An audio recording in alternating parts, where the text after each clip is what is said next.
Bom, no que consiste o discipulado prático? Nós vamos demonstrar na prática aquilo que foi ensinado na teoria. Jesus ensinava, abria o rolo, ia ao Sermão do Monte, discorria as Escrituras a caminho de Emaús, explicava da lei, dos profetas, até o Cristo que havia de padecer. Mas o discipulado de Jesus não consistia só na teoria. Por isso há muitos ministérios em fracasso, há muitas escolas bíblicas, escolas dominicais, há muitos cursos teológicos, há muitos ensinos teóricos, mas eles não podem ter tanta eficácia se eles não conterem a prática. Como eu aplico na minha vida diária, em situações cotidianas, os conceitos cristãos. Isso só pode ocorrer se o discipulador, o mestre, o pastor, caminhar com o discípulo. Se ele fizer o discipulado corpo a corpo. E foi isso que Jesus fez. Jesus não só era teórico, mas era prático. No que consiste o discipulado corpo a corpo? Jesus participava da vida dos discípulos.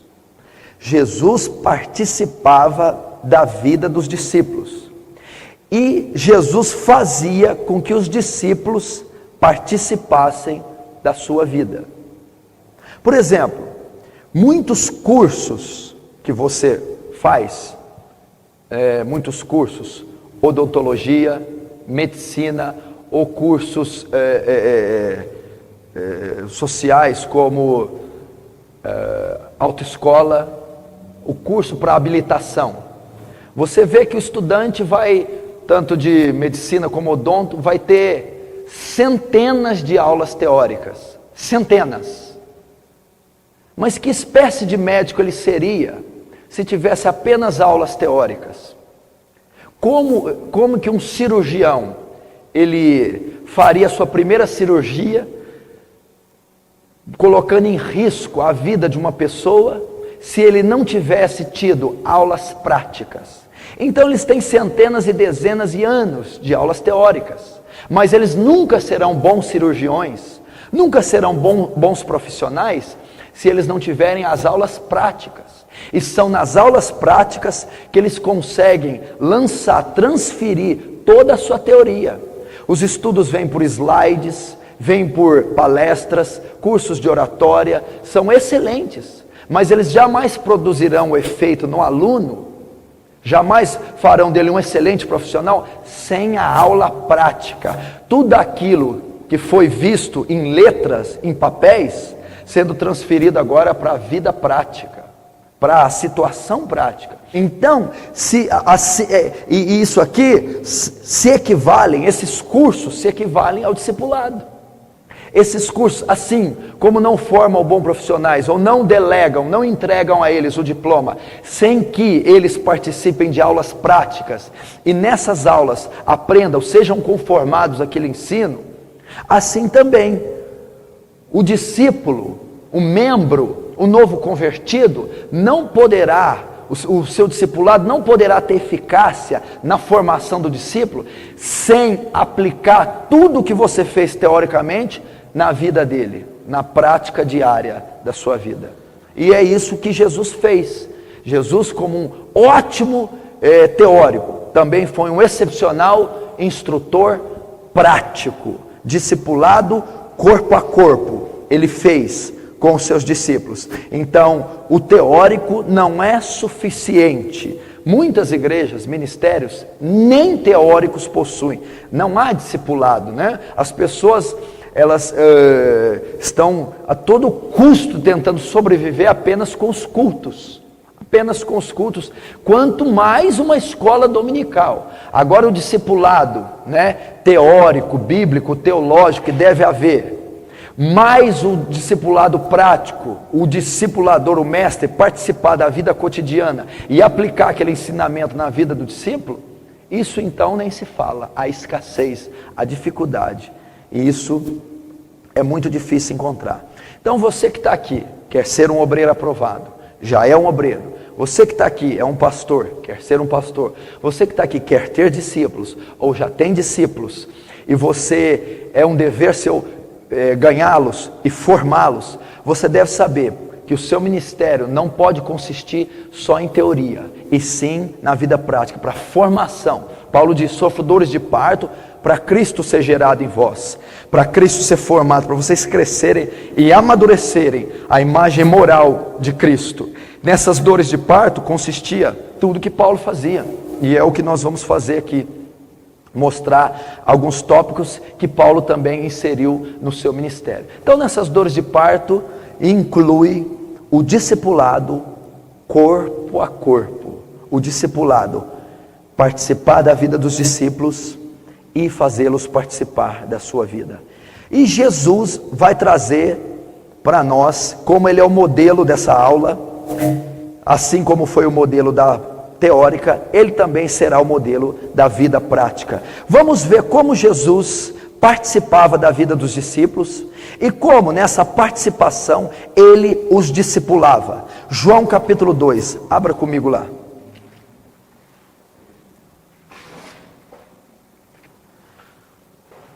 João capítulo 2.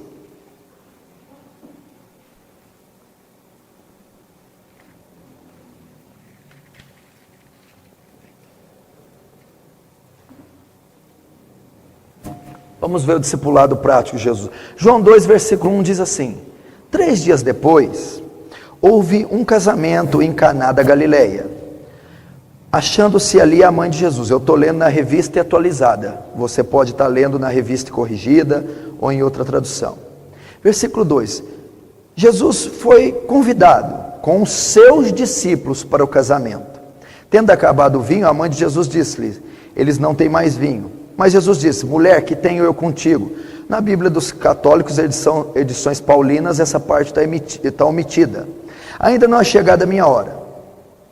Aí depois, versículo 7, Jesus disse-lhe: enchia de água as talhas, e eles as encheram totalmente. Então lhes determinou: tirar agora e levai ao mestre-sala. E eles o fizeram. Tendo o mestre-sala provado, a água transformada em vinho. Até aí, tá bom. E versículo 11, com este milagre, deu Jesus princípio aos seus sinais em Caná da Galileia, manifestou sua glória, e os seus discípulos creram nele. Até aí, olhem para cá agora. Veja bem, o discipulado consiste no corpo a corpo, participar da vida dos discípulos e fazê-los participar da do mestre. E nessa participação, nesse corpo a corpo, discipulando, ensinando-os. O que Jesus fez? Como Jesus participou? Jesus foi convidado para um casamento. E a Bíblia diz: Jesus foi convidado com os seus discípulos. Então Jesus foi a um casamento com os seus discípulos, com aqueles aos quais ele estava ensinando, discipulando, formando. O que eu aprendo aqui? Jesus participou com os discípulos na vida social, vida pública. Era uma celebração, um matrimônio, uma festa familiar, provavelmente o casamento de algum familiar, ou de Jesus, ou dos discípulos. Uma confraternização, uma celebração. Então Jesus não estava vinculado com os discípulos somente em ambientes espirituais, em ambientes religiosos. O discipulado então, a caminhada, o corpo a corpo, não consiste em estar com os discípulos só em ambientes religiosos e espirituais, mas também em ambientes sociais. Então Jesus foi convidado para um ambiente social, para uma celebração, para um casamento. E ele foi com os seus discípulos. Então veja bem, Jesus estava participando de uma celebração junto com os discípulos. Ou os discípulos estavam participando da celebração junto com Jesus. Então o discipulador e os discipulados estavam juntos, caminhando juntos, tendo um contato corpo a corpo, num ambiente público, numa atividade social, numa celebração. Então o que eu aprendo? Você deve estar com seus discípulos em ambientes públicos também. Você deve caminhar com eles. Você deve estar presente em situações sociais com seus discípulos.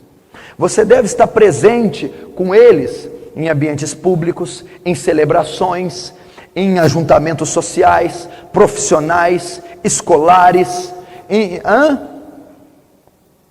Aí você vai me perguntar: pastor, mas eu devo frequentar festas? Calma. Se você lembrar, isso aqui era uma celebração judaica, não era gentílica. Jesus não foi com os discípulos para uma boate. Então era uma celebração cristã.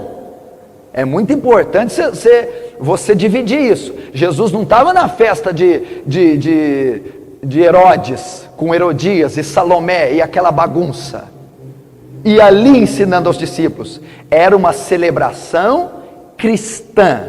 Era uma celebração entre os israelitas, os judeus, ok? Então tinha um certo limite para essa participação social de Jesus.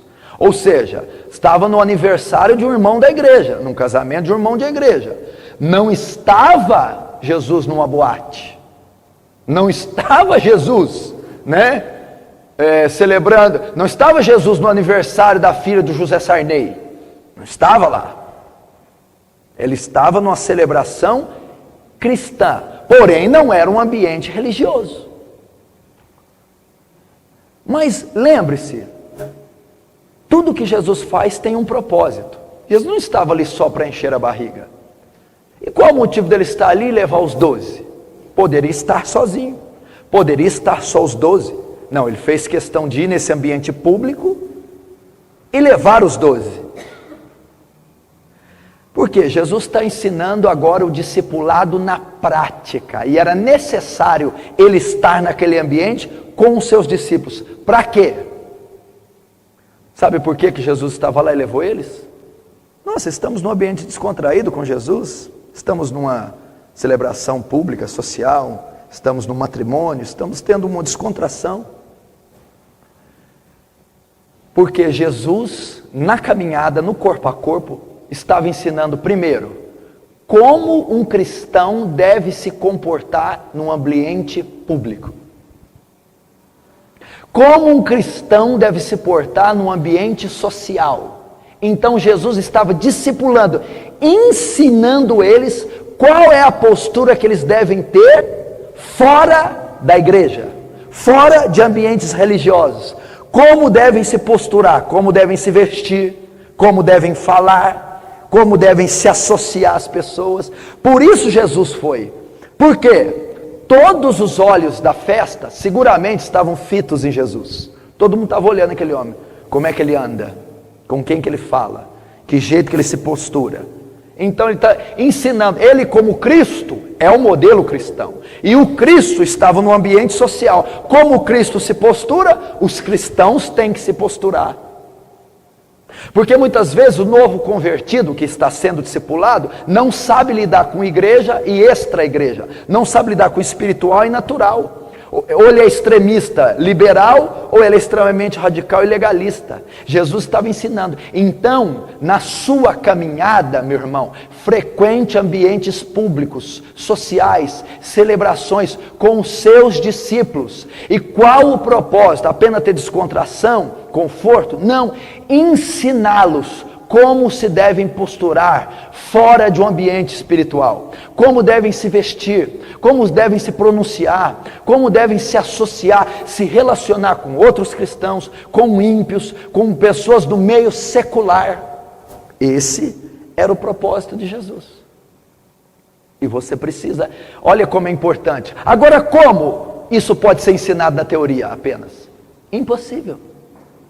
Como você vai passar uma lista de 15 passos para se portar numa festa, sem você estar lá e mostrar na prática como deve ser feito isso? Então, o corpo a corpo de Jesus tem um propósito: ensinar. Não foi lá para comer o bolo, igual muito irmão vai, e come o bolo e não deixa nem para o discípulo. Não foi apenas para gozar e desfrutar da celebração, e eu creio que fizeram isso, mas ele estava ensinando, por isso levou os 12, e isso é tremendo, e muito cristão não sabe como se portar no ambiente público e social, ou é radical, legalista e julga, ou é liberal e não vê pecado em nada, com o título, estou fazendo de fraco para ganhar eles, pastor.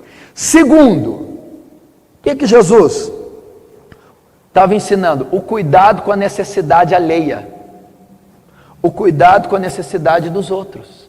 Mas por quê? Porque veja bem, o vinho tinha acabado, e eu não vou entrar porque a aula não consiste em estudar se era vinho alcoólico, fermentado, ou se é apenas suco de uva. Veja bem, os noivos estavam lá. Uma celebração de um casamento em Israel durava aproximadamente 7 dias. A Bíblia diz que eles tinham chegado no terceiro. Então era como uma semana inteira estar festejando. Então saía gente, entrava gente. Jesus chegou no terceiro. Então haja comida e bebida. Bolo, salgado, refrigerante, suco. Para tanta gente. No meio da festa, termina a bebida. Acaba. E Maria vai falar com Jesus, etc. Ali ele já mostra a autoridade, que Maria não tem qualquer autoridade sobre ele, que ele já é o Cristo, e ali vai iniciar o seu ministério. O que Jesus faz? Dentro de uma festa, um lugar de conforto, um lugar onde ele foi convidado, onde ele não tem qualquer responsabilidade sobre os cuidados da festa. Ele sabe que os anfitriões estão tendo uma necessidade, ele se prontifica a ajudar, se compadece da necessidade. Sabe o que ele está ensinando aqui para os discípulos? Abrir mão do seu conforto para atender uma necessidade alheia. Que coisa tremenda! Um lugar, ele não estava ministrando, não era o ambiente do trabalho de Jesus, ele não estava nos montes, ele não estava nas favelas, ele estava no momento de conforto. Ele está ensinando para os discípulos na prática abnegação, renúncia. Mesmo no ambiente daquele, eu devo abrir mão do meu conforto para favorecer a necessidade alheia. E os discípulos puderam ver isso na prática. Ele está aqui para celebrar, para descansar. Ele largou tudo para ajudar. Pediu águas, pediu talhas, vamos encher, e operou o seu milagre. Então está nos ensinando na prática que a necessidade do próximo deve vir em primeiro lugar do que a nossa, deve vir na frente da nossa. Na prática, ensinando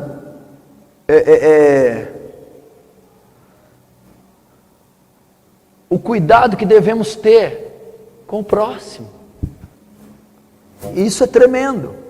Terceiro, se você ver no versículo 11, com este sinal, deu Jesus princípio, com este milagre, deu Jesus princípio, aos seus sinais, em Caná da Galileia, manifestou a sua glória, e os seus discípulos creram nele.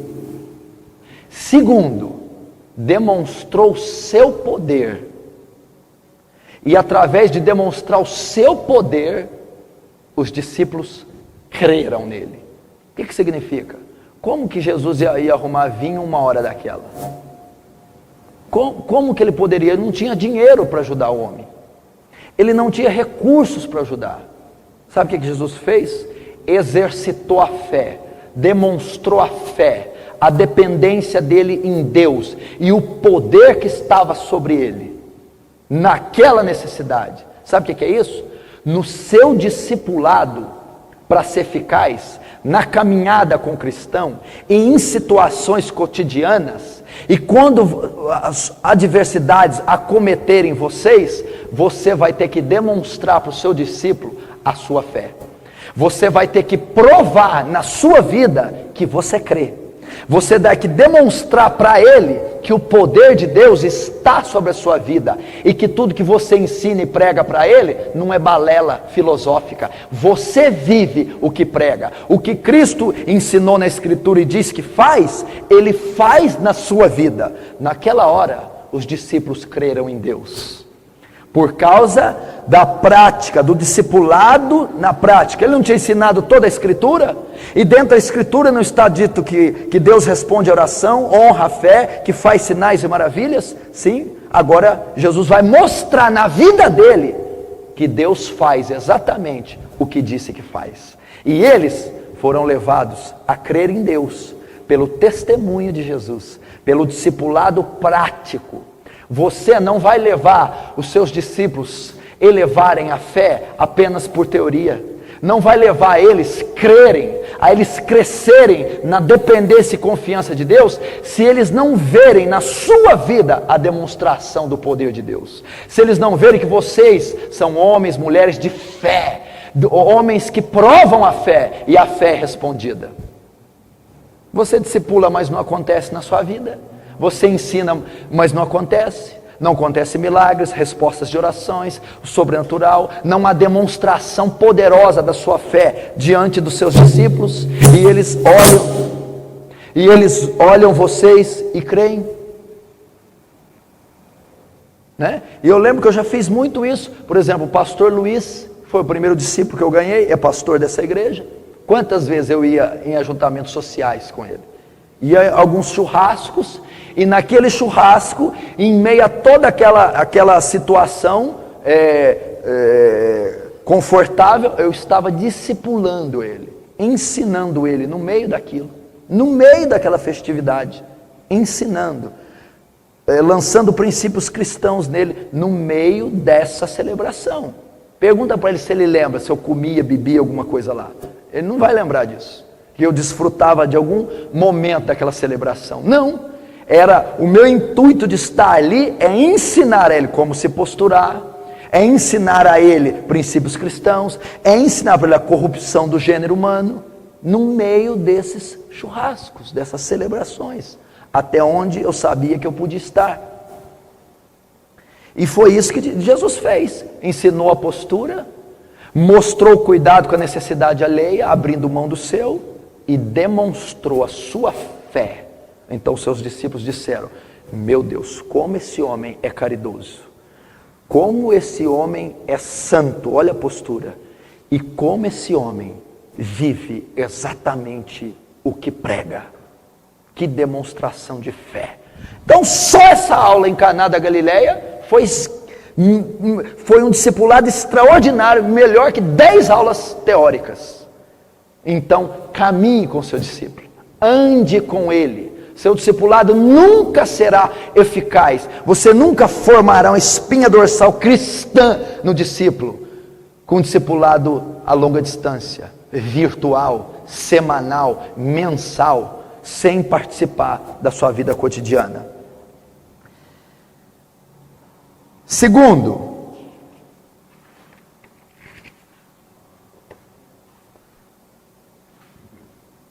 Marcos 1:29. Você anota e pode abrir.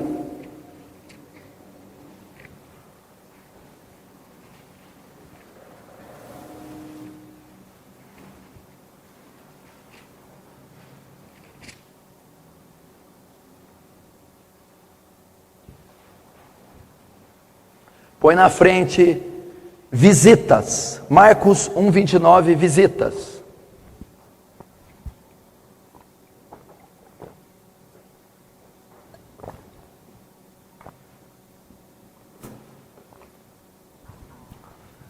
Está escrito assim, em Marcos 1:29. E saindo Jesus da sinagoga, saindo eles foram com Tiago e João, diretamente para a casa de Simão e André. E a sogra de Simão achava-se acamada, com febre, e logo lhe falaram a respeito dela. Então, aproximando-se, tomou-a pela mão, e a febre a deixou, passando ela a servi-los. Até aí. Veja só. Jesus foi fazer uma visita. Então você vai colocar aí visita, correto? Aonde ele foi? Na casa de Pedro. O que ele foi fazer lá? A sogra de Pedro estava hospedada na casa de Pedro, doente. Jesus foi visitar uma família e foi visitar um enfermo. Quem curou aquela mulher? Jesus. Quem tinha o poder? Jesus. Quem tinha a qualificação? Jesus. Mas então a necessidade daquela família era apenas de receber a Jesus. Só Jesus deveria ir. Mas não. Jesus, a Bíblia diz que saiu da sinagoga, levou Tiago e João. Estavam também Simão e André. 4 discípulos fizeram a visita com Jesus.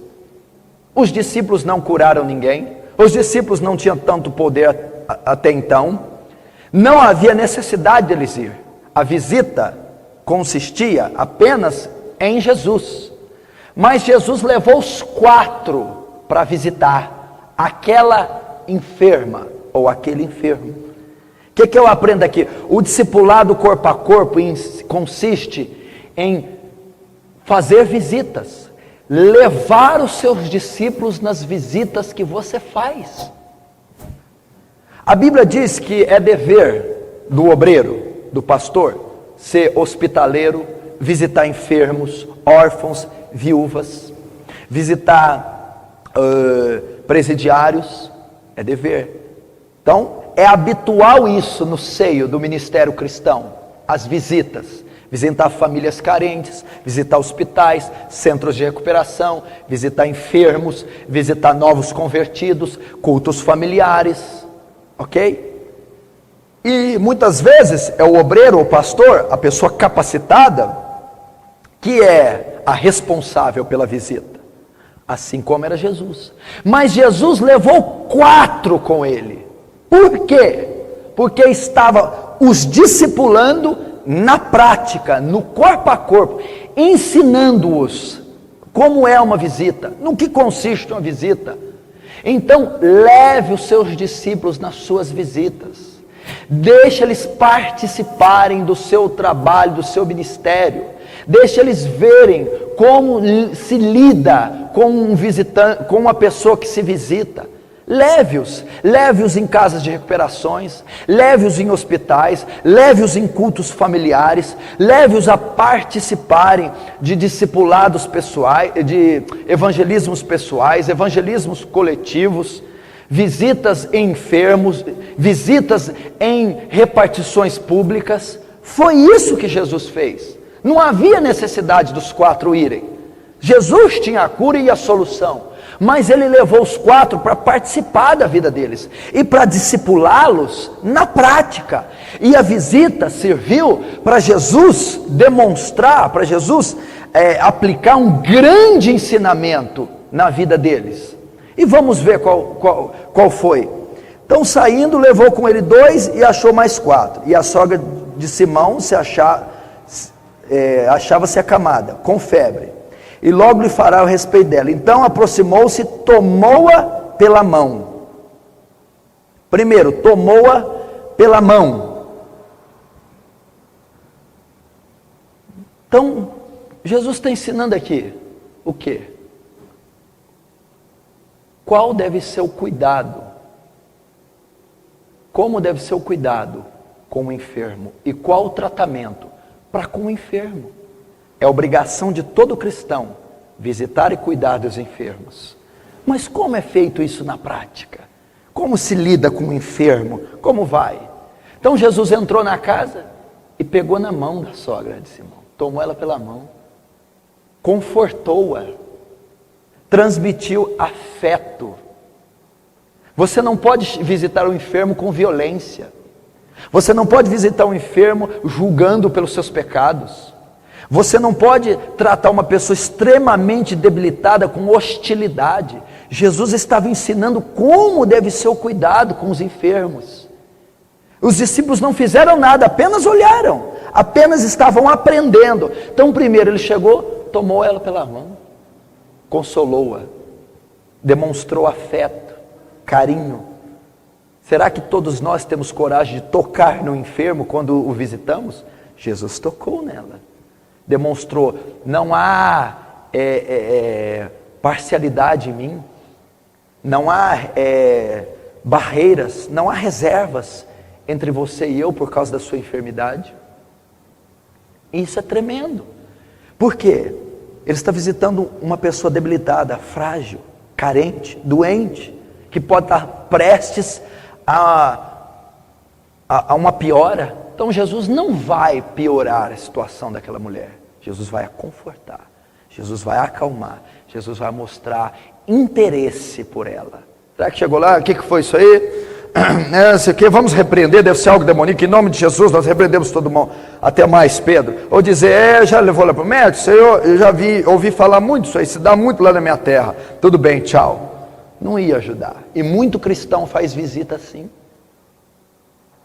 Então, seria essa forma de demonstrar a eles? Jesus está ensinando ao amor ao próximo, a abnegação, o cuidado, o afeto. Assim deve ser feita uma visita, assim deve ser tratado um enfermo, com zelo, com carinho, com cuidado, mostrando-se favorável ao seu problema, mostrando-se interessado ao seu problema, mostrando zelo, cuidado. E eles todos estavam olhando como deveria, porque já tinham aprendido sobre o amor ao próximo, tinham aprendido sobre todas as situações com relação à lei, com relação à graça instalada por Jesus, mas como seria isso na prática?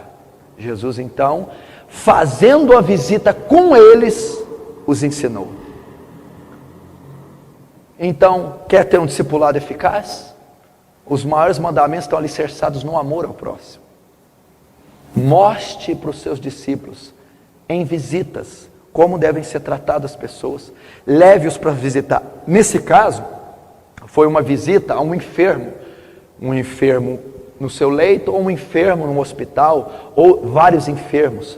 Poderia ter sido uma visita evangelística, poderia ter sido uma visita em um centro de recuperação, e ambos esses lugares, ao você levar e fazer com que os seus discípulos, liderados, sua igreja, participem daquela visita, eles aprenderão na prática como lidar com a necessidade do visitado.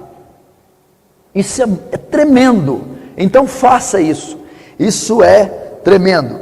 E Jesus ensinou isso em Marcos 1:29. Agora, terceiro, Mateus capítulo 12.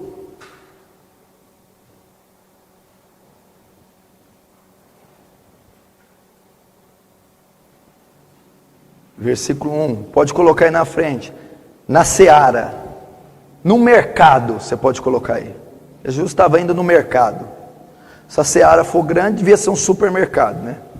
E se for mais de tantos hectares, devia ser o Walmart.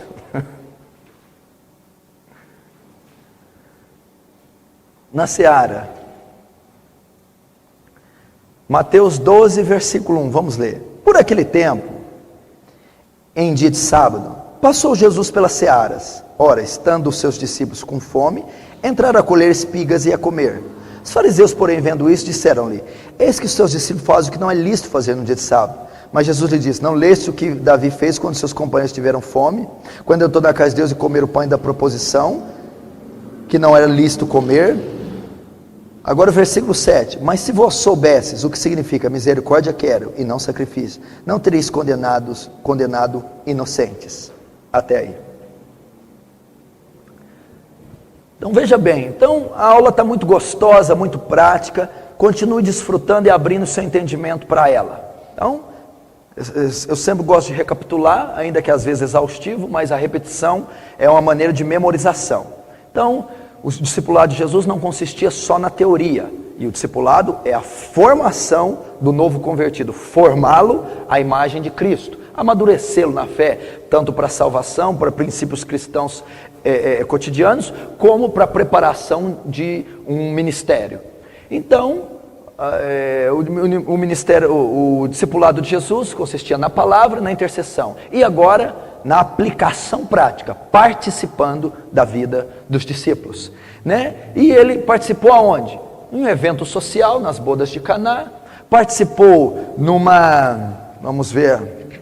nas bodas de Caná, participou numa visita a um enfermo na casa de Pedro, e agora ele está andando com os discípulos, caminhando corpo a corpo, participando da vida deles, em uma seara, num milharal, ou cevada, ou trigo, não é específico o termo original, provavelmente era trigo. E ele estava indo como se estivesse indo num mercado. Os discípulos estavam com fome. Vamos comprar, vamos buscar o que comer. Vamos comigo. Ou Jesus, vamos com a gente. A gente vai ali no mercado tal aqui e vamos fazer um lanchinho. Vem com a gente, vamos. Ou Jesus intentou e disse, vão comigo, vamos lá então, vamos comer, vamos matar a nossa fome. Isso não precisa pedir muito para você fazer não, que eu já vejo que vocês fazem demais, né? Matar a fome. Então... E veja que tremendo. Então, um sábado, hoje, acho que devia ser mais ou menos nessa hora, né? Pedro já devia estar bravo, porque imagina 3 horas da tarde sem comer. Então, você já devia, né? Tá ali, né? E eles tiveram essa linda ideia de colher espigas no milharal para matar sua fome. Então, Jesus estava participando dele, numa situação, mais uma vez, cotidiana, no mercado, fazendo compras, fazendo um lanche com os discípulos. Então, leve-os para essas situações também, participar da situação cotidiana, talvez numa compra, talvez numa viagem, numa situação do dia a dia, que o seu tempo e as suas possibilidades permitam. E isso tudo tem um propósito. Para que eu vou comer um pastel no estacionamento do Walmart com meu discípulo? Para que eu vou num varejão escolher tomate com meu discípulo? Enfim, eu estou dizendo isso aqui porque é o que é semelhante ao texto, mas há outras situações que nós podemos participar da vida do discípulo. Então, leve-o a participar da sua vida e participe da dele. Mas tudo... Jesus tem um propósito, e essa participação tem um só propósito: ensiná-los. Ensiná-los. E o que essa participação vai ensiná-los?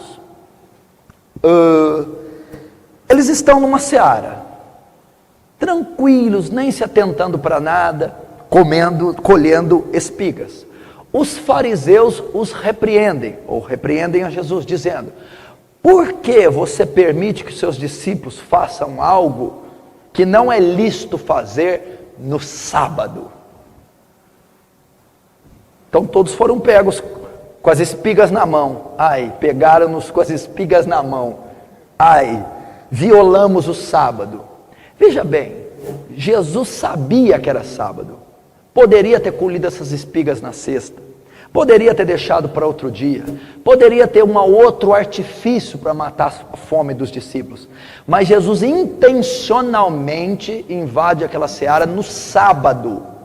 Então o propósito daquele corpo a corpo, o propósito de irem ao mercado e também poder ir sozinho e colher para os discípulos, ou poderia mandar com que os discípulos fossem e ficasse quieto em casa, guardando o sábado. Não, mas Jesus fez questão de ir com eles, ou eles irem com Jesus, para participar daquela atividade cotidiana no mercado. Para quê? Para ensinar, discipulá-los na prática sobre um conceito cristão. Tá, não é lícito. Aí Jesus vai, todos são surpreendidos. É verdade, fomos pegos pela lei. A lei diz que tem que guardar o sábado e nenhum trabalho pode ser feito. E nós estamos aqui trabalhando.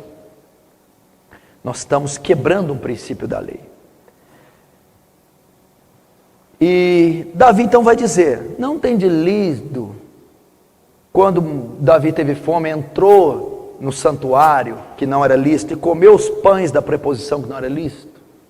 E não foi reputado a ele esse pecado, porque a necessidade de Davi era maior que a transgressão que ele estava cometendo.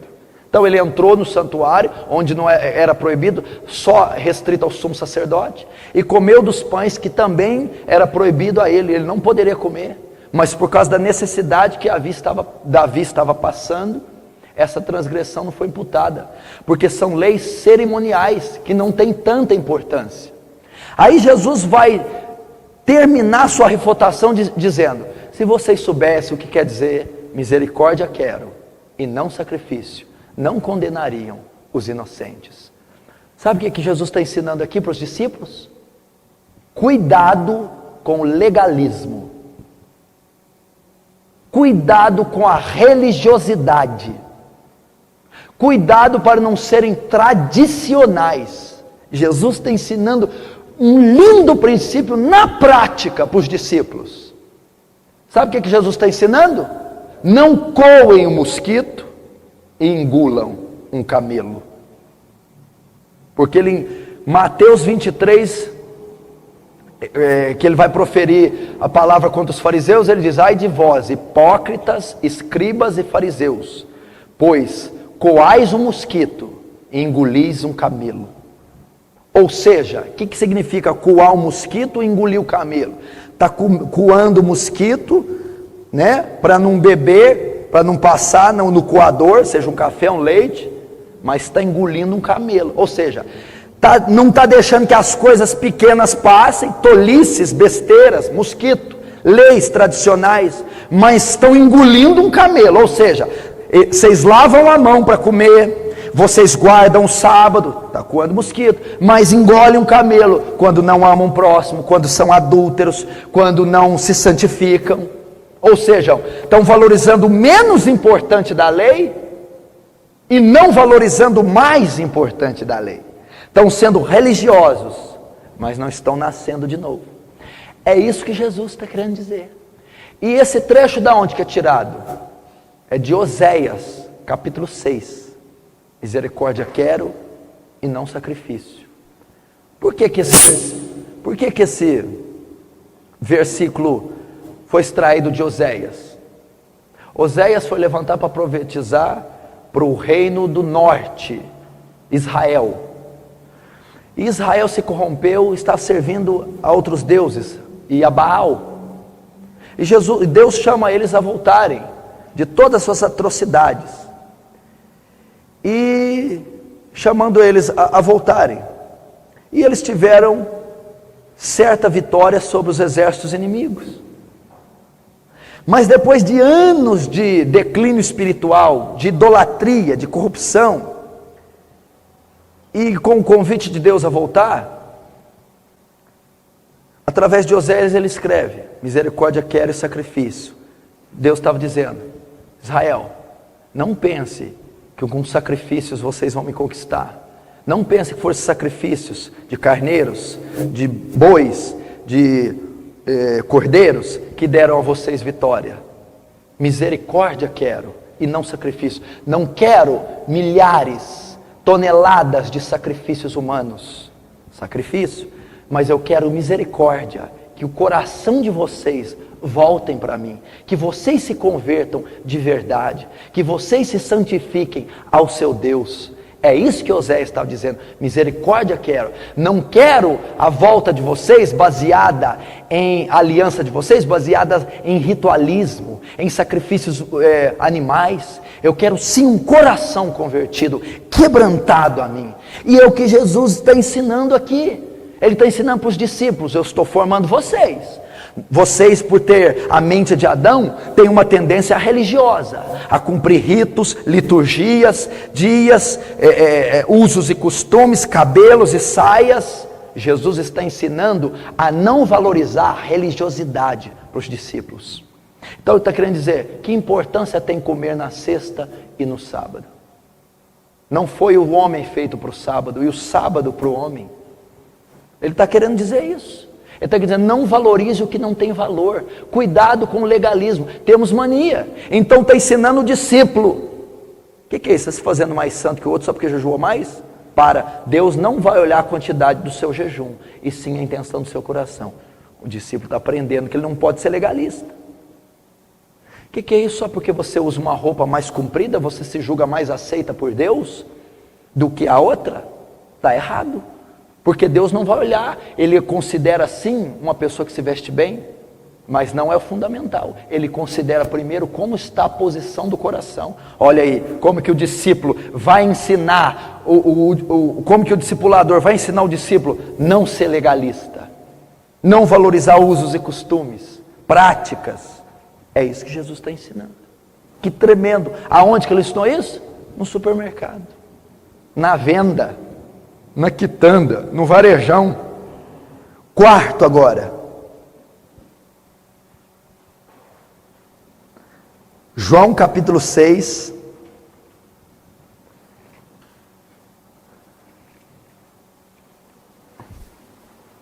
João capítulo 6.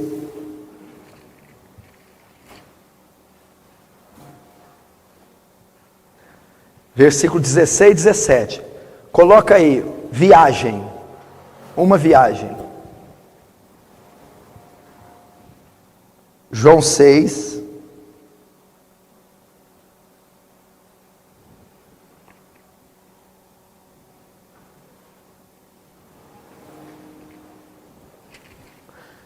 João 6:16.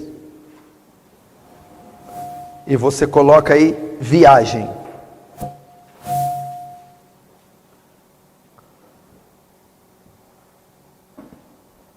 Vamos ler o que está em João 6:16. Ao descambar o dia, seus discípulos desceram para o mar, e tomando um barco, passaram para o outro lado, rumo a Cafarnaum, e já se fazia escuro, e Jesus ainda não via ter com eles. Agora, 22. No dia seguinte, a multidão que ficara do outro lado do mar, notou que ali não havia senão um pequeno barco, e que Jesus não embarcara nele com seus discípulos, tendo ele partido só. Versículo 24. Quando, pois, viu Jesus a multidão, que Jesus não estava ali no seu discípulo, tomaram o barco e partiram para Cafarnaum à sua procura. E tendo-o encontrado no outro lado do mar, lhe perguntaram: Mestre, quando chegará aqui? Respondeu Jesus: Em verdade vos digo, que vós me procurais, não porque viste os sinais, mas porque comeste dos pães e vos fartaste. 27. Trabalhai não pela comida que perece, mas pela que subsiste, pela vida eterna, o qual o Filho do Homem vos dará, porque Deus o Pai o confiou com seu selo. Que texto lindo. Até aí. A Bíblia diz aqui que Jesus e os seus discípulos entraram num barco, foram viajar. Só Jesus para ficar viajando com esses 12, né? Brincadeira. Veja só, corpo a corpo, discipulado. Jesus participou dos discípulos com uma viagem. Irmão, eu vou te falar, depois que eu viajei esses dias, eu sei o tanto que é produtivo o discipulado numa viagem, viu? Porque o tanto que eu ensinei um camarada nessa viagem que eu fui fazer, não foi brinquedo não. Então, esse tópico aqui, ele vai ser muito fácil de eu elaborar, né? Então, qual que foi o propósito? Olha que interessante, olha como o ministério de Jesus era dinâmico. Viajava com os discípulos, fretava barco, né? Viajava com os discípulos, e nessa viagem está participando da vida deles. Imagina o que é uma viagem no barco durante o momento da viagem, com Jesus dentro do barco. O propósito é chegar no final, correto? Mas tem o trajeto. Quanta coisa não se aprende, quanta coisa não pode ser ensinada durante a viagem dentro de um barco. Então, Jesus participava da vida deles, eles participavam da vida de Jesus, viajando, e nessa viagem se relacionavam, nessa viagem um participava do outro, e nessa viagem Jesus podia discipulá-los, podia aplicar os ensinos na prática. Então, se você tem a oportunidade, e pode fazer viagens curtas ou grandes, ou participar de situações que vão passar por trajetos com os seus discípulos, faça. Todas as viagens que eu sou convidado, eu levo meus discípulos e eu vou diversificando. Por quê? Porque nessas viagens, através dessas viagens, são maneiras deles aprenderem, deles crescerem na graça e no conhecimento, e serem ensinados por mim pessoalmente, e pelas situações as quais as viagens proporcionam. Então eu sempre levo discípulos diferentes em determinadas viagens, então eles participam comigo dessas viagens, eles estão comigo, então o meu discipulado com eles é feito corpo a corpo também nas viagens. Então eu os levo e eles participam comigo. Mas qual o propósito de Jesus ter viajado? Ensinar, discipular. Nunca é por acaso. E o que ele estava ensinando aqui? Então, João capítulo 6 é o famoso discurso de Jesus do pão da vida. Por que os Jesus participaram? A multidão, sabendo onde Jesus estava, pegaram os barquinhos e foram até ele. Correto? Então muitos foram atrás dele por causa da multiplicação dos pães, do pão, da comida. Então foram atrás de Jesus para buscar uma necessidade física. A multidão, correto? Estamos doentes, enfermos, queremos pão, queremos comida. Os 12 de um lado, Jesus aqui, e a multidão. Então, na viagem, Jesus os discipulou corpo a corpo, na prática, ensinando o quê? Uma multidão os encontra, pedindo, rogando por necessidades. Pão, comida, cura. Jesus então vai dar um grande ensinamento para os 12 e para a multidão, dizendo: trabalhai não pela comida que perece, mas pela que subsiste para a vida eterna. Depois do 35, declarou-se depois Jesus: eu sou o pão da vida, o que vem a mim jamais terá fome, e o que crê em mim jamais terá sede. Até aí. O que ele está ensinando aqui? Que coisa tremenda. A maioria das pessoas tem uma visão de Deus, por causa do pecado, terrena e limitada. Então todo mundo que converte-se, ou que se agrega a uma religião, tem sempre Deus com fins terrenos, físicos. Ou seja, as pessoas sempre são levadas a ir a Deus e recorrer a Ele, a respeito de uma enfermidade, querendo uma cura, uma libertação, uma porta de emprego. Sempre limitam a Deus as coisas terrenas. E um novo convertido, principalmente brasileiro, ele tem essa tendência. Ai, Deus tem que me ajudar, Deus tem que me curar, Deus tem que fazer isso. Jesus está ensinando que Deus faz isso também, mas Ele está formando os discípulos e dizendo: não trabalhem por essa comida, não usem o Evangelho para fins terrenos, não é esse o propósito do Evangelho. O Evangelho tem fins eternos. Não trabalhai pela comida que perece, mas trabalhai pela comida que subsiste para a eternidade. Olha que princípio! Então todo novo convertido, todo discípulo seu, vai ter essa visão em Deus. Por causa do pecado, ele não vai ter uma visão espiritual. Segundo, pela tradição, ele vai ser sempre levado a crer, obedecer um Deus que atende necessidade física. Jesus então ensinando, repreendendo: não, a prioridade do reino não é essa. A prioridade do Evangelho não é essa. Não é nisso que consiste a fé. Deus não foi feito para isso. Então ele está ensinando um valor eterno. E poderia ter vindo esse povo todo da lei, ritos, normas, e o maná que desceu físico. Jesus diz: não é mais a lei agora. A lei veio com Moisés, a graça é verdade por Jesus. Nós estamos agora trabalhando com vocês para um outro reino, um reino invisível, um mundo invisível, e uma outra esfera eterna. Não mais terra, não mais confrontar César, impor um império terreno, um império político. Não é mais isso. O nosso propósito agora é caminhar para Jerusalém celestial. É isso que Jesus está ensinando.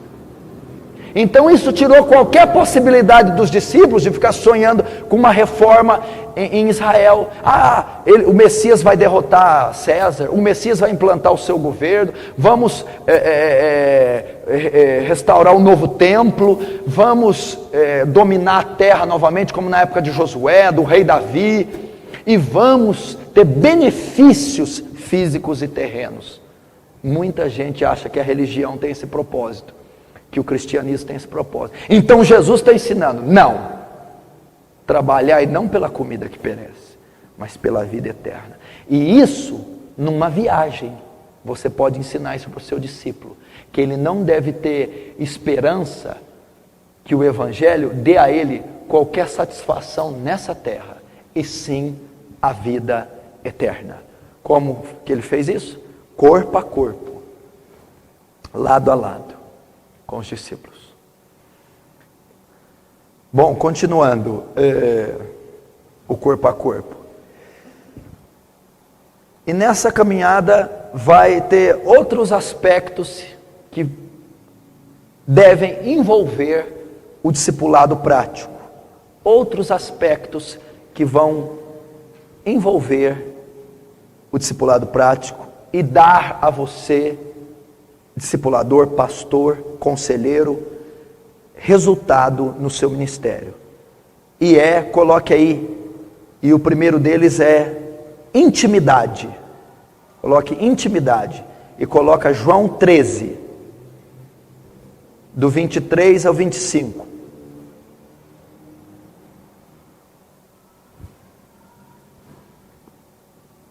João 13, do 23 ao 25. Se você quiser, se tiver fácil, você abre, senão não precisa. Está escrito assim: ora, ali estava conchegado a Jesus um dos seus discípulos, aquele a quem ele amava. E a esse fez Simão Pedro um sinal, dizendo-lhe: pergunta a quem ele se refere. Então aquele discípulo, reclinando-se sobre o peito de Jesus, perguntou-lhe: Senhor, quem é? Veja só, eles estavam fazendo ali a ceia, e Jesus anuncia que um deles ia trair. Pedro, curioso, pergunta para João, pergunta para Jesus quem é. Tudo bem, mas eu não quero retratar isso. Quando Pedro dirige a pergunta a João, com quem João estava e o que João estava fazendo? João estava com Jesus e João estava com a cabeça no peito de Jesus, estava abraçado. Quem era Jesus? O pastor, o conselheiro, o líder, o discipulador. Quem era João? O discípulo. Como consistia o discipulado prático de Jesus? Abraçado com o discípulo no seu peito. Intimidade. Intimidade.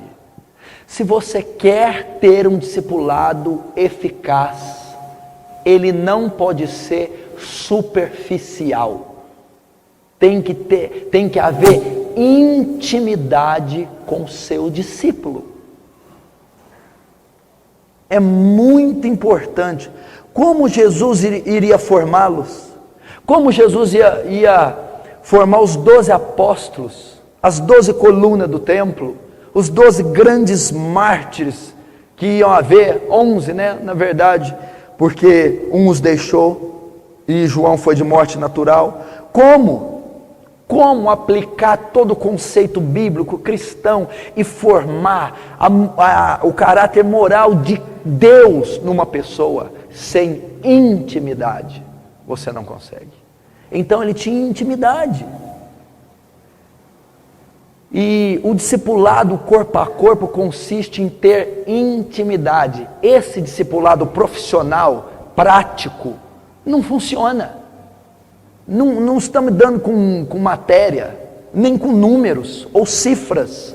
Estamos lidando com organismos vivos, possuidores do Espírito Santo.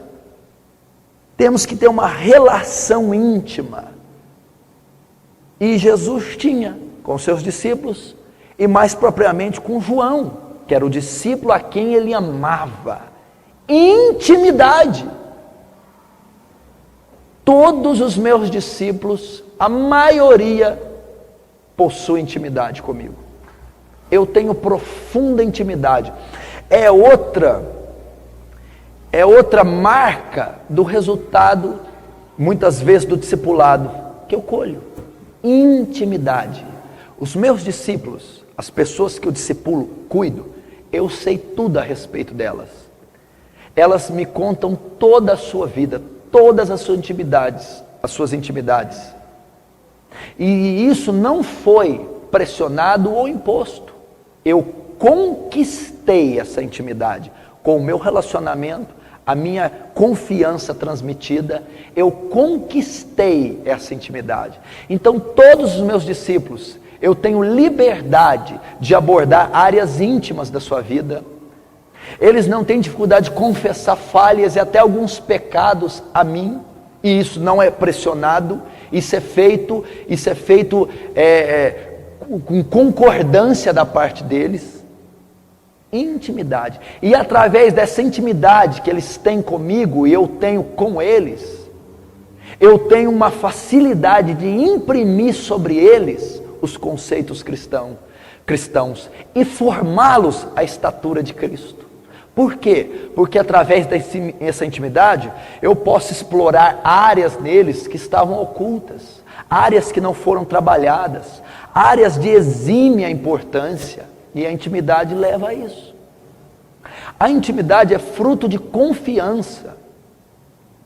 O discipulado vai ter mais eficácia se a pessoa confiar no discipulador, e ela só confia em quem tem intimidade com ela. Então, muito importante isso.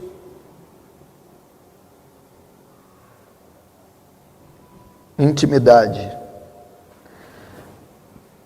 Por quê? Porque a intimidade fala de algo profundo e secreto, onde se alojam os grandes mistérios do homem, onde estão as grandes dificuldades da personalidade humana, e elas é as que mais precisam ser tocadas e trabalhadas.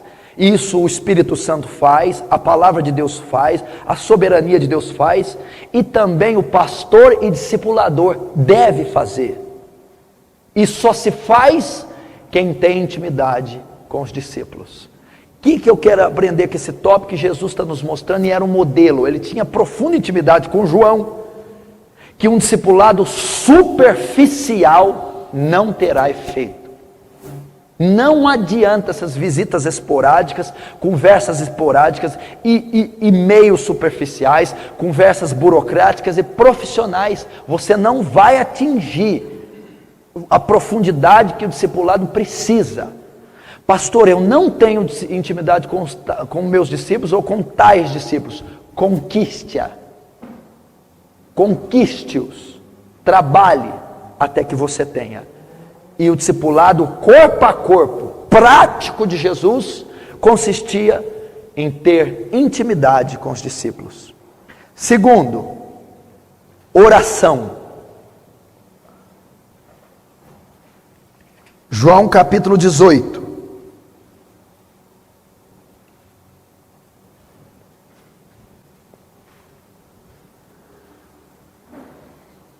Escreve oração, João capítulo 18, versículo 1 e 2.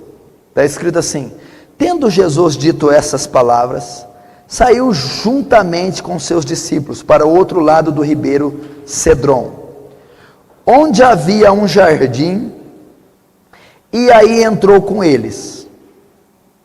E Judas, o traidor, também conhecia aquele lugar, porque Jesus ali estivera muitas vezes com seus discípulos. Até aí. Olhe para cá. Eu disse que a primeira aula, o discipulado de Jesus foi teórico. E Jesus ensinou muito sobre oração. Não ensinou? Em Lucas 18 ele ensinou sobre o juiz iníquo, né? Ouviu o que diz o injusto juiz? Que a mulher o incomodou até que ele julgou a causa. Ele está dizendo de perseverar, insistir em oração. Jesus ensinou na passagem de Mateus 7,7: batei e abrir-se-vos-á, pedi e dar-se-vos-á, buscais e encontrareis.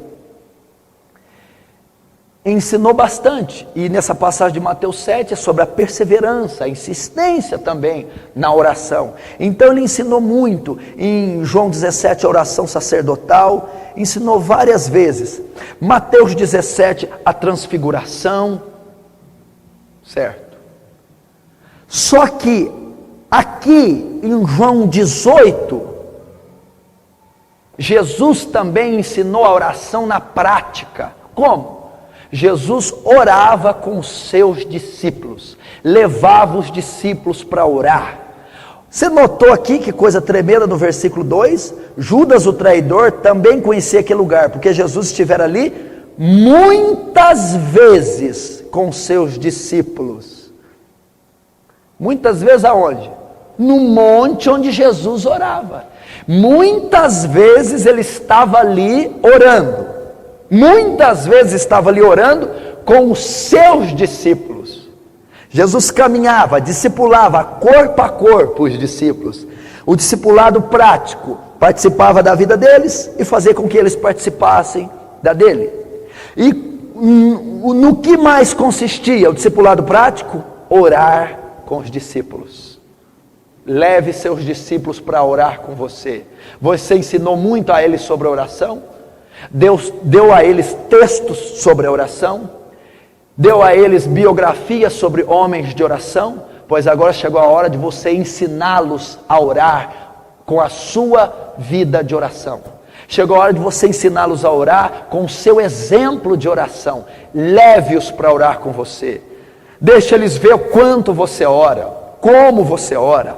Ensine-os a orar. Ore com eles, ore por eles. Olha Jesus, discipulando-os, ensinando-os a ter comunhão com Deus, a ter vida devocional, ensinando-os a crescer na graça, a estatura de Cristo, a se conformar à imagem de Cristo, ensinando-os a santificar. Olha que discipulado tremendo. Como? Orando com eles, na prática, levando-os ao monte, levando-os à reunião de oração, criando grupos de oração e participando com eles.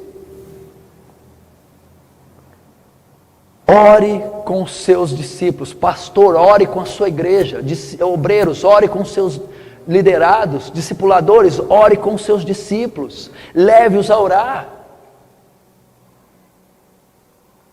Isso é tremendo. Se você notar aí Marcos 14, 37, anota. Não precisa abrir não. Marcos 14, 37.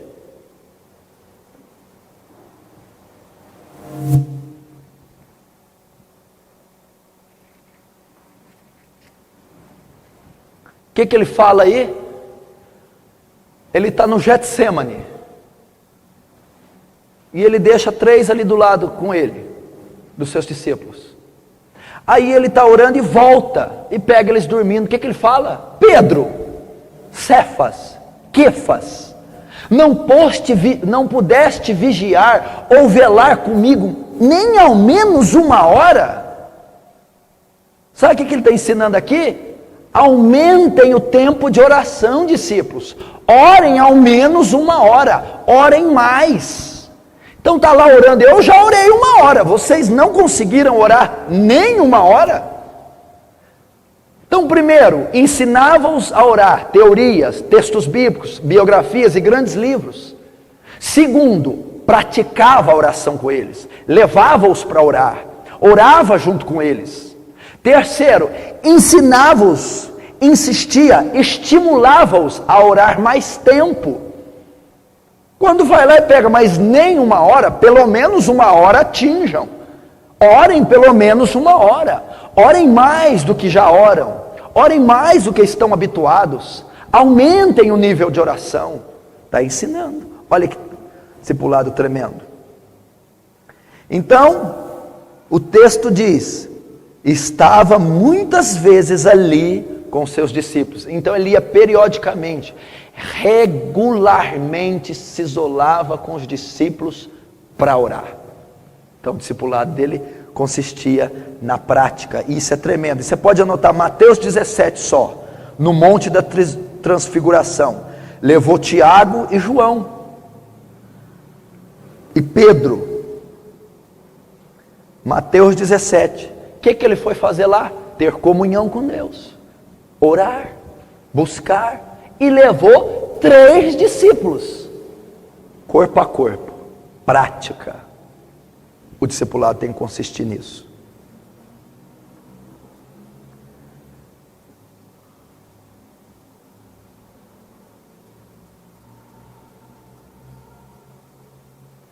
Quarto, no que também consiste o discipulado corpo a corpo?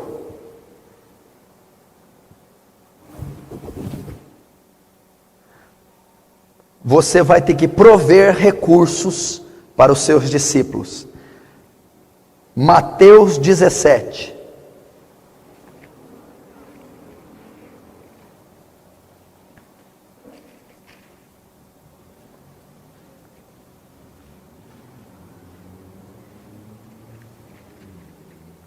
versículo 24.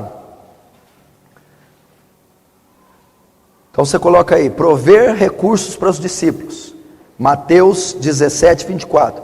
Tendo eles chegado em Cafarnaum, dirigiram-se a Pedro, os que cobravam impostos das 2 dracmas, e perguntaram: não paga o vosso mestre as 2 dracmas? Sim, respondeu ele. Ao entrar Pedro em casa, Jesus lhe antecipou, dizendo: Simão, que te parece? De quem cobra os reis, os terras, os impostos, os tributos? Dos seus filhos, dos estranhos? Respondeu Pedro: dos estranhos. Jesus logo disse: então estão isentos os filhos. Mas para não se escandalizar, vai ao mar, lança o anzol, e o primeiro peixe que fisgar, tira-o, e abrindo-lhe a boca, acharás um estarter. Toma-o, entrega-lhe por mim e por ti. Até aí. Veja só. O discipulado, corpo a corpo, consiste no quê? Você está caminhando com o discípulo. Você ganhou ele. Você está formando ele. E no que mais consiste o discipulado corpo a corpo?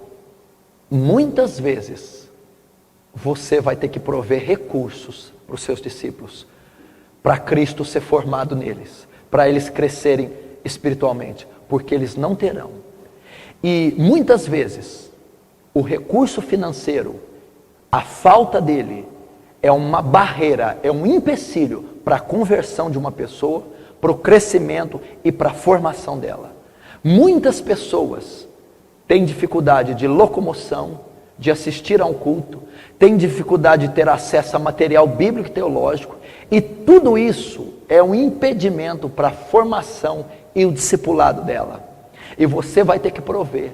Nesse caso, Jesus teve que fazer a vez de Pedro. Jesus teve que suprir a necessidade de Pedro. Ele foi cobrado acerca de impostos, e Jesus primeiro perguntou se ele paga. Pedro respondeu: sim, meu mestre paga. Então, em primeiro lugar, Jesus está dando um grande testemunho social, civil. Eu ando em dia com a sociedade, com o governo, com os impostos. E você? Aí Pedro vai falar com Jesus, pega lá de um peixe um starter, paga para você e também para mim. Pedro, eu sei que você não tem com o que pagar. Você já imaginou? Se Pedro não paga, poderia ser preso, poderia ser condenado, poderia comprometer a formação de Pedro, essa dívida. Não poderia? O que Jesus disse? Meu Deus do céu, tenho que pagar a parte de Pedro, senão vai quebrar o trabalho que eu estou fazendo em Pedro, vai interromper.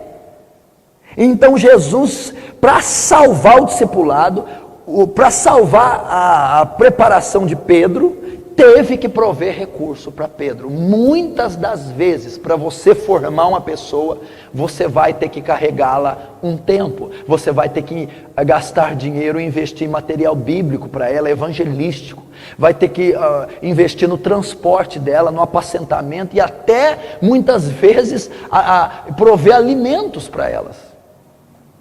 Porque uma pessoa que tem dificuldade financeira alimentícia, por causa disso, ela pode ser impedida de vir a um culto, fica doente, tem que trabalhar mais.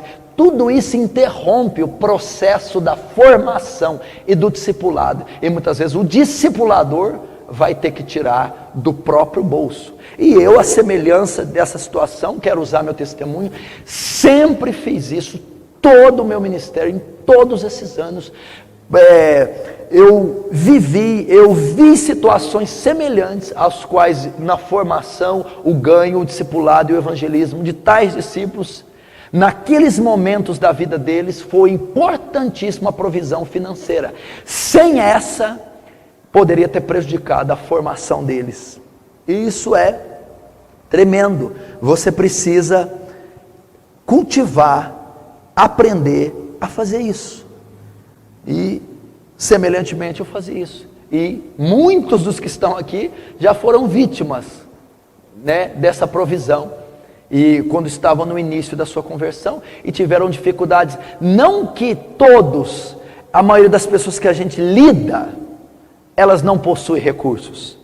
Mas o interessante é que muitas, quando se convertem, mesmo tendo recursos, são privadas desse recurso. Por alguma perseguição paterna, materna, financeira, profissional, uma movimentação espiritual muitas vezes as impedem de ter o recurso. E se você não prover, elas não vão crescer. E a mesma coisa na oração, né? Essa oração que Jesus participava, também ensinei meus discípulos, né? Se você perguntar ao pastor Luiz, já fiz uma campanha com ele uma vez de orar 60 dias no vale, só eu e ele íamos orar. Já fiz várias orações com Wagner, com os outros pastores, com os obreiros no sábado para o domingo, enfim, sempre estou com eles para orar. E assim como Jesus chegava, não pudeste orar apenas 1 hora, eu chegava lá, não pudeste orar 4, pelo amor de Deus, né? Quantas vezes, e eu sei que às vezes meio cedo exagero, mas quantas vezes, vamos, ore, sai arrastado daqui, mas toque ao menos na orla, fale com Deus, busque, enquanto não for cheio, não desista de orar, estimulando-os, levando-os para orar. Então, às vezes ia com um dos obreiros, ou com vários, ou com 3, 4, também participando, ensinando-os a orar, levando-os a orar, mostrando como se ora e estimulando-os a orar mais. E isso é tremendo, na oração, da intimidade com os discípulos e também na provisão, né? Muitas vezes nós tivemos que fazer isso, e por isso que eu te digo da eficácia de alguns ministérios aqui com essa providência. Quarto, comunhão. Esse não vai ser difícil, né? Lucas 24, comunhão. Comunhão vem da palavra grega koinonia. E temos um grupo famoso no Brasil que chama koinonia, que quer dizer fraternidade, relacionamento afetivo, comunhão. É isso que significa koinonia. E está lá em Lucas 24, no versículo 28 ao 30. Quando se aproximaram da aldeia para onde iam, fez ele menção de passar adiante. Mas eles os constrangeram, dizendo: fica conosco, porque já é tarde, e o dia já se declina, e entrou para ficar com eles. E aconteceu que, quando estavam à mesa, tomando o pão, abençoou, e tendo partido, lhes deu. Até aí. Comunhão. Você precisa ter comunhão com seus discípulos. Aqui eu creio que não há tanta dificuldade, mas muitos que estão me assistindo podem não aplicar essa prática no seu discipulado. Comunhão, afeto, descontração. Você precisa ter momentos gostosos com seus discípulos. Aqui Jesus está indo com 2 dos discípulos a caminho de Emaús.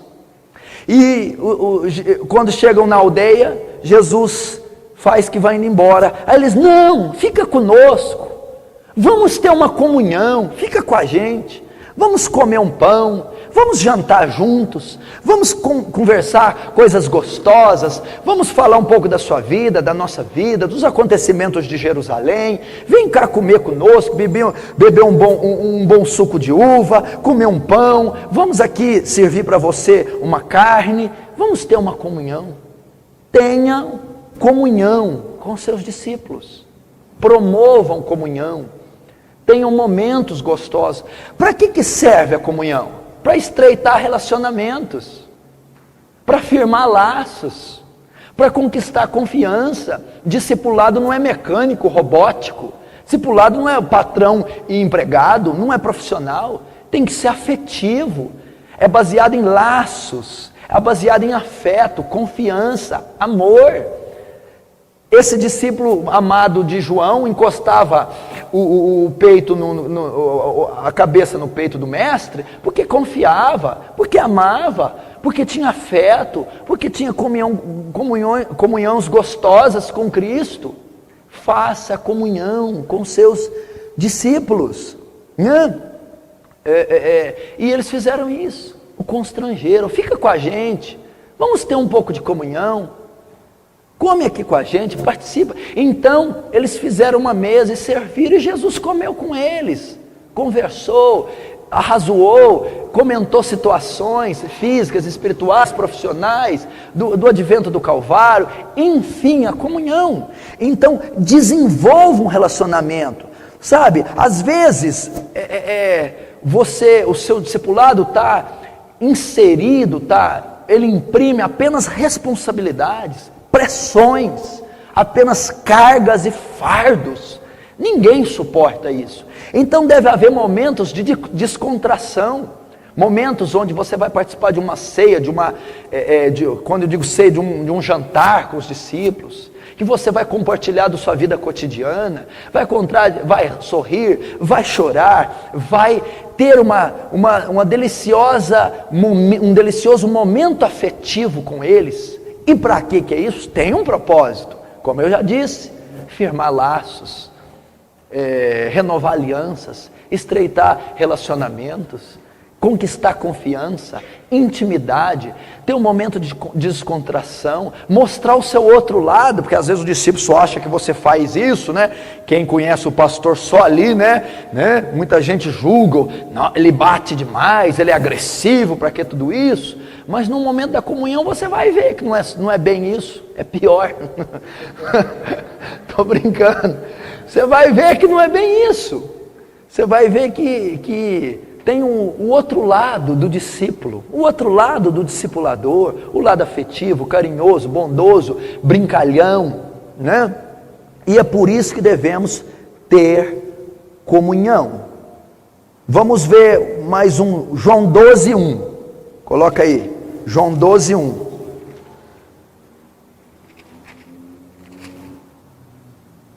Lázaro e Marta.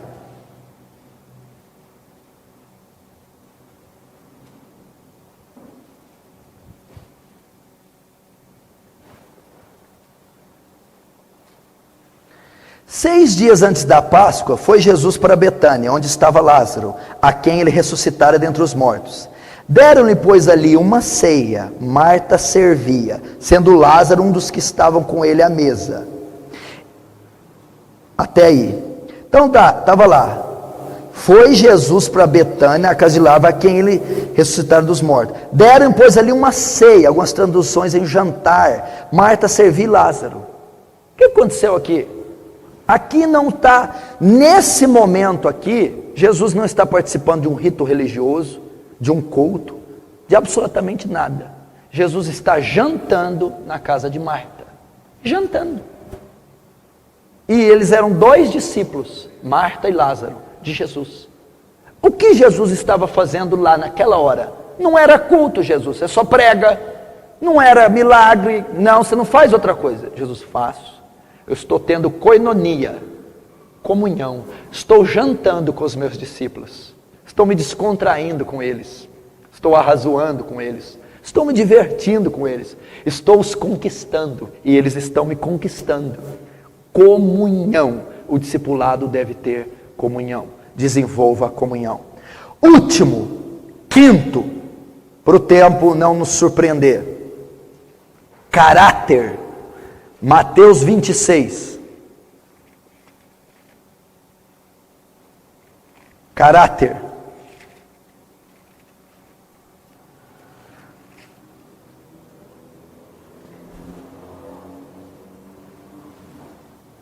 E a comunhão também a gente procura sempre fazer com os discípulos aqui na igreja. Comunhão. Agora o caráter. Mateus 26.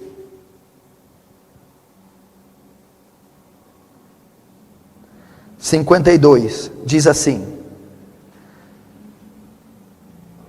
Então disse-lhe Jesus: Pedro, embainha a tua espada, pois todos os que lançam mão da espada, a espada perecerão.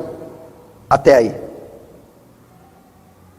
Aí ele vai falar outras coisas, né? Acaso não pensas que não posso rogar a meu Pai, e ele não mandaria neste momento mais de 12 legiões de anjos? Mas como cumpririam as escrituras assim?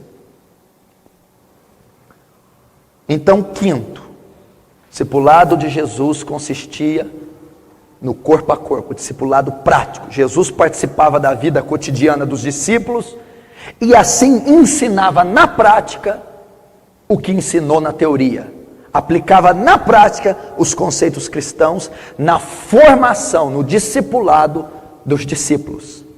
E o quinto fator, que consiste o discipulado corpo a corpo, e é um dos mais importantes, Jesus trabalhava o caráter dos discípulos. E você jamais conseguirá trabalhar o caráter dos seus discípulos se você não andar com eles. A área mais afetada pelo pecado do homem, o caráter. A área que os obreiros mais têm trabalho, no caráter. A área que faz a igreja, seu fracasso que é em muitos lugares, e os ministérios estão em declínio, é que seus caráteres não foram trabalhados, esculpidos, moldados, não foram por meio de ignorância bíblica, de comunhão com Deus, porque a palavra e o Espírito Santo trabalham o caráter de uma pessoa, mas o discipulado, muitas vezes a ferramenta do caráter vai ser um homem, uma mulher, um pastor, o discipulador, e ela é a grande área que o discipulado deve trabalhar, o caráter. E todas as passagens, Jesus com 12, ele está tratando o caráter deles, está os fazendo regenerar, nascerem de novo, santificar, amadurecer, está fazendo eles serem participantes da natureza divina, está fazendo eles se justificarem, terem medidas, ações, hábitos de pessoas justas. E aqui Jesus faz isso com Pedro, trata o caráter. Então Jesus vai ser preso, Judas já havia o traído, e os guardas vão lançar mão de Jesus para o levar. Pedro, tomado de fúria, de ira, tira a espada da bainha e corta a orelha de um soldado, explode numa ira. Jesus então repreende e traz o ensinamento no seu caráter. Então Jesus está aqui mostrando várias coisas para Pedro. Pedro, você está agindo de forma errada. Pedro, você está mostrando a sua velha natureza. Não é assim que se deve agir um cristão. Não é assim que um convertido deve agir. Você deve vencer tais áreas do seu caráter. E que áreas são? Então, corrigindo, moldado. Então, primeiro, Jesus está ensinando: Pedro, contém a sua ira, porque a ira do homem não opera a justiça de Deus. Tiago 1,20. Jesus está ensinando: Pedro, não manifesta a sua ira. Pedro, não expõe a sua ira sobre o sol. Por quê? Porque a ira do homem não opera a justiça de Deus. Então ele está ensinando: contenha, tenha domínio próprio, vença essa parte sua, essa ira. Segundo, ele está ensinando o quê? Pedro, não faz justiça com as suas próprias mãos, Pedro. Não faz justiça com as suas próprias mãos, porque ele diz assim: Pedro, quem lançar a mão da espada, pela espada morrerá. Olha o princípio que está ensinando. Pedro, a nossa política não é a mesma do mundo. Não pague o mal com o mal, porque quem lançar a mão, quem viver da espada, pela espada morrerá. Segundo, terceiro, está ensinando: Pedro, espere, minha é a vingança. Ele está ensinando: a vingança é do Senhor. Romanos 12:19. Minha vingança e eu retribuirei. Então está trabalhando o caráter de Pedro. Primeiro, Pedro, contém sua ira, porque ela não opera a justiça de Deus. Segundo, Pedro, não pague o mal com o mal. Pedro, não tenha essa raiz de amargura por eles, Pedro. Terceiro, Pedro,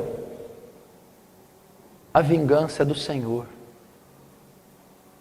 Não faça justiça com as suas próprias mãos.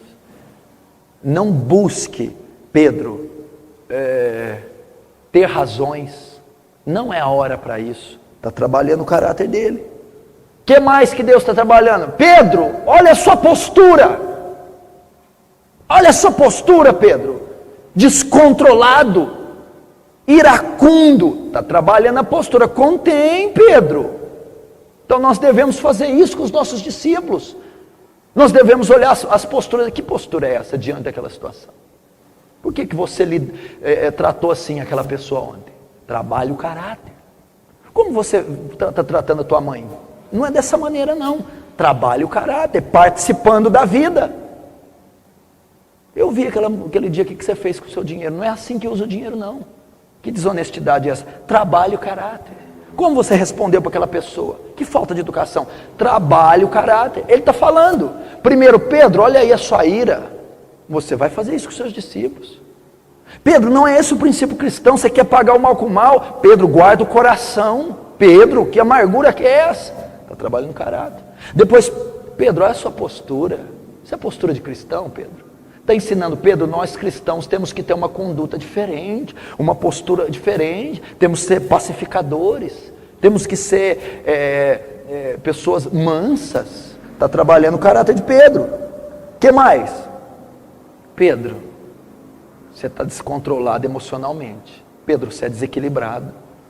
Pedro, melhora a sua vida emocional, você tem que trabalhar isso. E Jesus trabalhando, olha lá o caráter. O que era Pedro? Irado, descontrolado emocionalmente, sem postura, vingativo, rancoroso. Isso não é perfil de um cristão. E um discipulado consiste em esculpir, arrancar essas coisas do discípulo, trabalhar o seu caráter. E isso só pode ser feito com o corpo a corpo. Não adianta deixar o discípulo dentro da igreja 10 anos irado, 10 anos imoral, 10 anos injusto, 10 anos infiel, ali ouvindo culto. Se não for trabalhado, ele não vai perder um vício, uma timidez, uma ira, uma avareza, uma vaidade, uma arrogância, uma prepotência. E Jesus estava dizendo, no corpo a corpo, estava trabalhando o caráter de Pedro. E estava mostrando aqui, olha o teu emocional, Pedro, que coisa feia, que gritaria que é essa, Pedro? Fecha a boca, que berreiro, você não tem postura, olha o jeito que você está vestido. Não, Pedro, olha o que você fez com a orelha do homem, que desastre, olha a bagunça, que mau testemunho, Pedro, que ira que é essa, que maldade no coração, que sentimento de vingança. Tem que trabalhar o caráter. E essa seguramente é a área que eu mais trabalho nos meus discípulos, o seu caráter. Porque um homem de caráter forjado é um grande homem de Deus. E um homem cheio de talentos e dons extraordinários sem caráter não passa de um ímpio maquiado. Caráter. Então isso é uma das áreas que mais tem que ser trabalhados. Quando Pedro pergunta para Jesus, Mateus 18, 20, quantas vezes se um irmão deve pecar comigo, eu devo perdoá-lo? 7. Jesus, Pedro, não digo 7, mas 70 vezes 7. Pedro, nós estou estabelecendo a era do amor ágape. Pedro, ame sem reservas, Pedro. Não tem limites para o perdão, não tem limites para o amor. Ame sempre, perdoa sempre. Mude seus valores, Pedro. É uma infinidade de perdão você deve conceder. Veja quanta coisa Jesus tem ensinado a Pedro. Então ele está ensinando o quê? Pedro, 70 vezes 7. Seja paciente, tenha paciência, Pedro. Pedro, seja benigno, Pedro, não leve em conta. Verdade. Pedro, seja misericordioso, releve, poupe, perdoe, trabalhando o caráter. E você tem que fazer isso com os seus discípulos, com os seus liderados, com a sua igreja, com o seu rebanho, com as pessoas às quais você cuida. O discipulado consiste em corpo a corpo, andar com os discípulos, participar da sua vida cotidiana, em várias situações diárias, mensais, e nelas aplicar na prática os princípios e conceitos cristãos, formando um caráter de Cristo nos seus discípulos. Nisso consiste a aula de hoje. Amém? Vamos ficar de pé, vamos encerrar.